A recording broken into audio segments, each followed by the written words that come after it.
तो most repeated question JEE की series में question number 5 class 12 chapter number 1 electrostatic के सिलेबस से रिलेटेड कुछ इस तरह से है।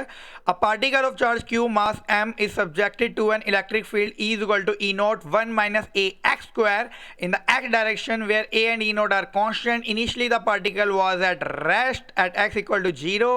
Other than initial position, the kinetic energy of the particle becomes 0 when the distance of the particle from the origin is. बहुत ही ज़्यादा सिंपल क्वेश्चन है, columns law and electric intensity से रिलेटेड ये क्वेश्चन है आपका, और बहुत ही ज़्यादा इंटरेस्टेड क्वेश्चन है क्योंकि ये क्वेश्चन एक कंसेप्चुअल टाइप प्रॉब्लम और न्यूमेरिकल टाइप प्रॉब्लम को मिलाकर बनाया गया है। ठीक है, क्वेश्चन कुछ इस तरह से है, कह रहा है एक चार्ज पार्टिकल है क्यू जिसका मास एम है, इसको एक इलेक्ट्रिक फील्ड के अंदर रखा गया है जिसकी वैल्यू आपको E equal to E naught 1 minus में ए एक्स स्क्वायर गिवन है। ठीक है, और आपसे बोला गया है कि initially the particle was at rest at x equal to 0 other than initial position the kinetic energy of the particle become 0 at a distance. मतलब देखिए यहाँ पे कुछ इस तरह से क्वेश्चन दे रखा है कि कुछ एक एक्स एक्सिस है जहां पर इनिशियली एक्स की वैल्यू होगी 0, initially at x equal to 0। यहाँ पर ये रेस्ट पोजीशन में, रेस्ट पोजीशन का मतलब जब वेलोसिटी 0 होगी तो वेलोसिटी 0 हो गई तो आपकी काइनेटिक एनर्जी भी आपकी क्या हो जाएगी 0, क्योंकि काइनेटिक एनर्जी का बेसिक फॉर्मूला आप सभी को बताना चाहिए। काइनेटिक एनर्जी का बेसिक फॉर्मूला होता है हाफ एम वी स्क्वायर। अगर आपकी वेलोसिटी 0 तो काइनेटिक एनर्जी भी 0। कह रहा है इनिशियल पोजीशन यानी कि ये x इक्वल टू 0 को छोड़कर किसी और पर्टिकुलर पॉइंट में ये बताइए कौन से पर्टिकुलर पॉइंट में काइनेटिक एनर्जी 0 होगी। ऐसा हो सकता है कि किसी और पॉइंट में भी काइनेटिक एनर्जी 0। फॉर एग्जांपल मान लेते हैं कि आप अपने घर से 5 किलोमीटर का डिस्टेंस ट्रैवल करते हैं, आपका स्टार्टिंग पॉइंट आपका घर है और आपका फाइनल पॉइंट जहां भी आपकी डेस्टिनेशन है पहुंचना चाहते हैं। ठीक है, आपने अपनी बाइक या कार को स्टार्ट किया। ठीक है, स्टार्टिंग में आपकी बाइक या कार रेस्ट पोजीशन में होगी तो आपकी बाइक और कार की और आपकी खुद की काइनेटिक एनर्जी कितनी होगी 0। ठीक है, जब आपने स्टार्ट किया 5 किलोमीटर डिस्टेंस जब आप ट्रैवल कर रहे होंगे, मान लेते हैं बीच में ट्रैफिक आ गया, बीच में ट्रैफिक आने की वजह से आपकी बाइक रुक गई या आपकी कार रुक गई। जब वो रुक जाएगी तो उसकी वेलोसिटी कितनी हो जाएगी 0। ठीक है, अगर उस समय उसकी वेलोसिटी 0 हो गई तो काइनेटिक एनर्जी भी कितनी हो जाएगी 0। तो ऐसा हो सकता है कि इनिशियल यानी कि स्टार्टिंग पॉइंट को छोड़कर किसी और पर्टिकुलर पॉइंट में भी आपकी काइनेटिक एनर्जी 0 हो। ठीक है, तो इस क्वेश्चन में भी कुछ ऐसी देर है कि स्टार्टिंग पॉइंट में आपकी काइनेटिक एनर्जी 0 है, तो बताइए कोई और पोजीशन में यानी कि एक्स डिस्टेंस ट्रैवल करने के बाद बताइए काइनेटिक एनर्जी 0 कब होएगी, यानी कि एक्स को इस एक्स की वैल्यू फाइंड आउट करनी है। ये क्वेश्चन बहुत ही सिंपल है, कंसेप्चुअल टाइप प्रॉब्लम इसमें रिलेट कर रही है क्योंकि यहाँ पे थोड़ा लैंग्वेज प्रॉब्लम चल रही थी और कुछ भी नहीं है। देखिए अब हम यहाँ पे x निकालने जा रहे हैं, तो x देखिए कैसे निकाल जाता है।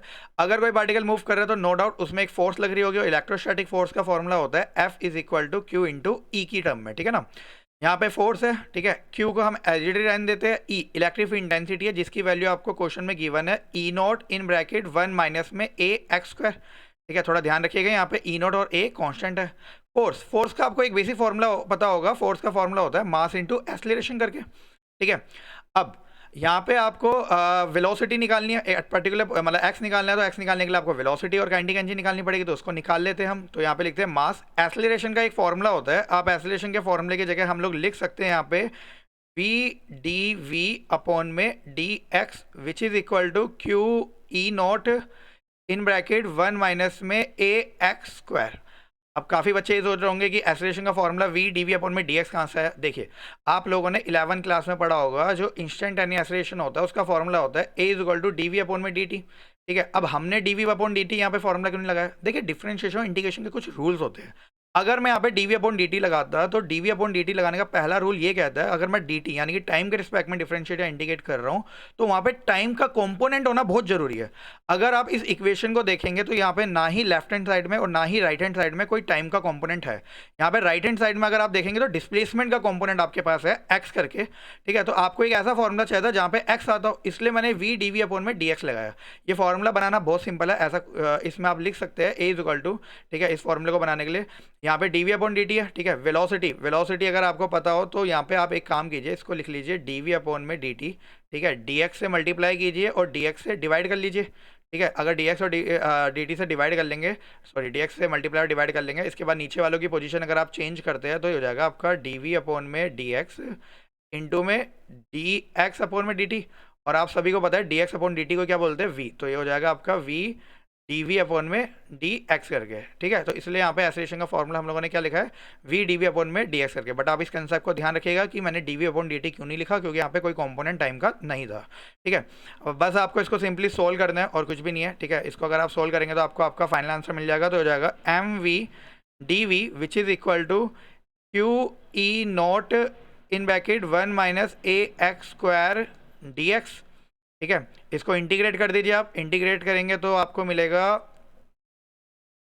M v d v integration which is equal to integration q E naught in bracket 1 minus में a x square d x. ठीक है, यहाँ पे अगर आप इंडिकेट कर रहे हो तो आप यहाँ पे लिमिट ले सकते हैं। स्टार्टिंग में वेलोसिटी कितनी थी, 0। फाइनली वेलोसिटी हम v कंसीडर करके चलते हैं, ऐसी पोजीशन 0, और फाइनली पोजीशन हम x कंसीडर करके चलते हैं। ठीक है, इंटीग्रेशन में m जो है कांस्टेंट है तो बाहर आ जाएगा, अंदर बचेगा आपका v dv। ठीक है, लिमिट 0 से v। अगर आप लिमिट नहीं भी लगाएंगे तब भी कोई फर्क नहीं पड़ने वाला, क्योंकि स्टार्टिंग लिमिट यहाँ पे 0 ही थी। ठीक है, Q E naught in bracket 0 से x 1 minus a x square d x. ठीक है, इसको अगर आप इंडिकेट करेंगे, इंडिकेशन आपको बेसिक इंडिकेशन आनी चाहिए, तो v का इंडिकेशन हो जाता है आपका v स्क्वायर अपॉन में 2 करके। ठीक है, v स्क्वायर अपॉन में 2, यहाँ पे लिमिट आएगी v से लेके 0 which is equal to q E naught, और यहाँ पे अगर आप 1 को इंडिकेशन करते हैं इंटीग्रेशन dx के रिस्पेक्ट में, तो आएगा आपका x माइनस का, और x स्क्वायर का इंडिकेशन होता है x की क्यूब अपॉन में 3, 0 से लेके x। ठीक है, यहाँ पे लिमिट अगर आप पुट करेंगे कोई फर्क नहीं पड़ने वाला, क्योंकि अपर लिमिट v है और लोअर लिमिट 0 है, तो आपको कुछ इस तरह से मिल जाएगा एम वी स्क्वायर अपॉन में 2 which is equal to q E naught in bracket x minus a x cube upon में 3। और आप सभी को अच्छे से पता है एम वी स्क्वायर अपॉन 2 यानी कि हाफ एम वी स्क्वायर को क्या बोलते हैं, काइनेटिक एनर्जी। ठीक है, तो काइनेटिक एनर्जी का आपको जो फॉर्मूला मिला है वो मिला है कुछ इस तरह से, Q E naught in bracket x minus a x की पावर 3 अपॉन में 3।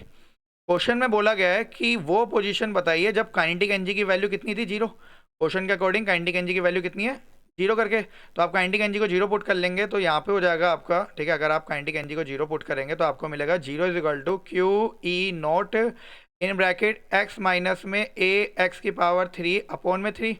ठीक है, तो यानी कि आपको मिलेगा x माइनस ए एक्स की पावर 3 अपॉन में 3 विच इज इक्वल टू 0। ठीक है, ये उधर जाएगा तो 0 में कन्वर्ट हो जाएगा, और इसको अगर आप सोल्व करेंगे तो आपको मिलेगा ए एक्स की पावर 3 अपॉन में 3 which is equal to x। ठीक है, x से काटेंगे, इसे सोल्व करेंगे तो आपको मिलेगा ए एक्स स्क्वायर अपॉन में 3 विच इज इक्वल टू 1, है ना। यहाँ पे x से इसे काटेंगे तो यहाँ पे 2 बचेगा, तो ये x स्क्वायर की वैल्यू आपको मिलेगी 3 अपॉन में a। ठीक है, और ये स्क्वायर अगर उधर जाएगा तो रूट में कन्वर्ट हो जाएगा, यानी कि आपको जो फाइनली x की वैल्यू मिलेगी अंडर रूट 3 अपॉन में a करके। तो इस क्वेश्चन का जो राइट आंसर होगा वो option number C, under root 3 upon में a।